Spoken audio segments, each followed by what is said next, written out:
Hi friends, அனைவருக்கும் வணக்கம். Reserve bank of India வந்து பார்த்தீங்கன்னாக்கா தங்க நகை கடனுக்கு ஒரு புதிய அப்டேட் வந்து எடுத்துகிட்டு வந்திருக்காங்க. அது என்ன அப்டேட்டுன்னு பார்த்தீங்கன்னாக்கா, இனி தங்க நகை கடனுக்கு இஎம்ஐ ஆப்ஷன் வரப்போகுது. விரைவில் குட் நியூஸ் சொல்லும் ஆர்பிஐ சொல்லி கொடுத்துருக்காங்க. எதனாலனா, கடந்த செப்டம்பர் 30 வரைக்கும் பார்த்தீங்கன்னாக்கா 51% மேலே வந்து பார்த்தீங்கன்னாக்கா தங்க நகை கடன் வாங்கியிருக்காங்க. இதில் பெரும்பாலான என்ன காரணத்துக்காக வச்சுருக்காங்கன்னு பார்த்தீங்கன்னாக்கா, தங்க நகைக்கடன் வைப்பதற்கான காரணம் வந்து பார்த்தீங்கன்னாக்கா, தங்க நகைக்கான மதிப்பு வந்து உயர்ந்து கொண்டே செல்வதனால, அதனோட மதிப்பு உயர்றதுனால மக்கள் வந்து பார்த்தீங்கன்னாக்கா அதிகமாக தங்க நகை கடனை வாங்குகிறாங்க. அதனால் ஆர்பிஐ வந்து பார்த்தீங்கன்னாக்கா என்ன சொல்லியிருக்காங்கன்னா, தங்க நகை கடனை கொடுப்பவர்கள் அவர்கள் மீட்கும் பட்சத்தில் ஒன்றும் பிரச்சனை இல்லை. ஆனால் மீட்க முடியவில்லை. இப்போ வந்து பார்த்தீங்கன்னாக்கா தங்க நகைக்காக வைக்கிறாங்க, ஒரு அமௌண்ட் வச்சு வைக்கிறாங்க, லோனுக்கு வைக்கிறாங்க தங்க நகை கடனில். ஆனால் அவங்க வந்து மூக்குறாங்களான்னு பார்த்தீங்கன்னாக்கா, மீட் எடுக்கிறாங்களான்னு பார்த்தீங்கன்னாக்கா அது மீட் எடுக்க முடியல. அவங்களால அவங்க பொருளாதார சூழ்நிலை காரணமாக தான் தங்க நகை கடனுக்கு போகிறாங்க. அந்த போகும்போது பார்த்தீங்கன்னாக்கா மீட்கும் பட்சத்தில் வந்து பார்த்தீங்கன்னாக்கா அவங்க வந்து பார்த்தீங்கன்னா கட்ட வேண்டிய அமௌண்ட் வந்து பெரிய தொகையாகிடுது. அதுக்கு இன்ட்ரெஸ்ட் எல்லாம் போட்டு வரதுனால கட்ட முடியல. அதனால் ஏலம் விடுறாங்க. ஏலத்தில் வந்து சரியான ப்ராப்பராக ஏலம் விடுறாங்களான்றதே தெரியல. அவங்களுக்குள்ளே அந்தந்த பேங்க்கே வந்து பார்த்தீங்கன்னாக்கா தெரிஞ்சவங்களுக்கு பர்சனலாகவே யூஸ் பண்ணிக்கிறாங்கன்ற மாதிரி ஆர்பிஐ வந்து ஒரு குற்றச்சாட்டு வந்திருக்கு. எக்கனாமி ஆஃப் இந்தியா வந்து பார்த்தீங்கன்னாக்கா இந்த குற்றச்சாட்டை கொடுத்துருக்காங்க ஆர்பிஐ கிட்ட.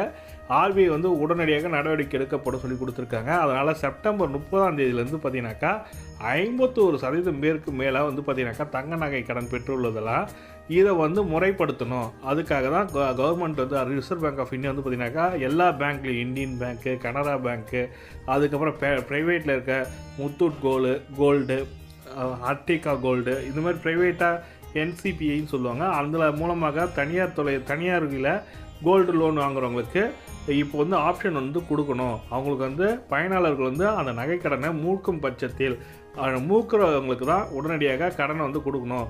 அவங்களோட தகுதி என்னென்னு பார்த்து, இப்போ நம்மளுக்கு பர்சனல் லோனுக்கு, ஹோம் லோன்லாம் வந்து பார்த்தீங்கன்னாக்கா அவங்களோட தகுதி எல்லாத்தையும் பார்த்து தான் கொடுக்குறீங்க.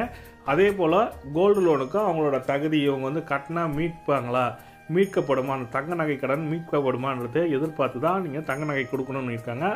அதுவும் இல்லாமல் மற்றும் இஎம்ஐ ஆப்ஷன் மந்த்லி இன்ஸ்டால்மெண்ட்டு சொல்லுவாங்க. மாதம் ஒரு அமௌண்ட்டு கட்டணும், வட்டியோடு சேர்த்து கட்ட சொல்லணும் அப்படின்ற மாதிரி ஆப்ஷனு கொண்டு வர போகிறாங்க சொல்லிட்டு ரிசர்வ் பேங்க் ஆஃப் இந்தியா வந்து சொல்லியிருக்காங்க. இந்த தகவல் தான் ஆர்பிஐ வந்து எல்லா பேங்க்குக்குமே கொடுத்துருக்காங்க சுற்றறிக்கையாக. கூடிய விரைவில் இஎம்ஐ ஆப்ஷன் வரப்போகுது. இப்போ நீங்கள் கோல்டு லோன் வச்சுருக்கீங்க, ஒரு 10,000 ரூபாய்க்கு வைக்கிறீங்கன்னு வச்சுப்போமே. ஒரு கோல்டு வந்து 10,000 ரூபாய்க்கு வைக்கிறீங்க, அதுக்கு இன்ட்ரெஸ்ட்டு 12,000 ரூபா, மொத்தம் 2,000 ரூபா சேர்த்து 12,000 ரூபா ஒரு வருஷத்துக்கு கட்டணும். நீங்கள் ஒரு வருஷத்துக்குள்ளே கட்டினீங்கன்னாக்கா உங்களுக்கு ஒன்றும் பிரச்சனை இல்லை. இது ஒரு வருஷத்துக்கு அப்புறம் நீங்கள் கட்டுறீங்கன்னா அதுக்கான இன்ட்ரெஸ்ட் ரேட் அதிகமாக. இப்போ வந்து பார்த்தீங்கன்னாக்கா நீங்கள் எப்போ மூப்பீங்கன்னு கேட்பீங்க. எப்பொழுது உங்களோட நகையை மீட்கப்படும் சொல்லி கேட்பாங்க.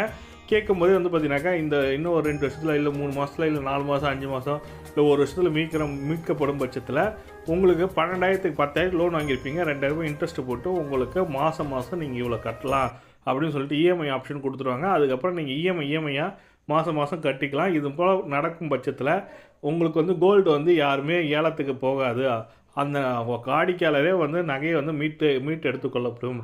அதனால் எந்த ஒரு தவறுதலான நடவடிக்கை எடுக்கப்பட முடியாது சொல்லி கொடுத்துருக்காங்க. அதனால் ரிசர்வ் பேங்க் வந்து பார்த்தீங்கன்னாக்கா இஎம்ஐ ஆப்ஷன் கொண்டு வர போகிறாங்கன்னு சொல்லிட்டு கோல்டு லோனில் எடுத்துகிட்டு வந்திருக்காங்க. இந்த தகவல் தான் உங்களுக்கு ஷேர் பண்ண நினச்சேன். வீடியோ பிடிச்சிருந்தால் லைக் பண்ணுங்கள், கூட சப்ஸ்கிரைப் பண்ணுங்கள். தேங்க்யூ.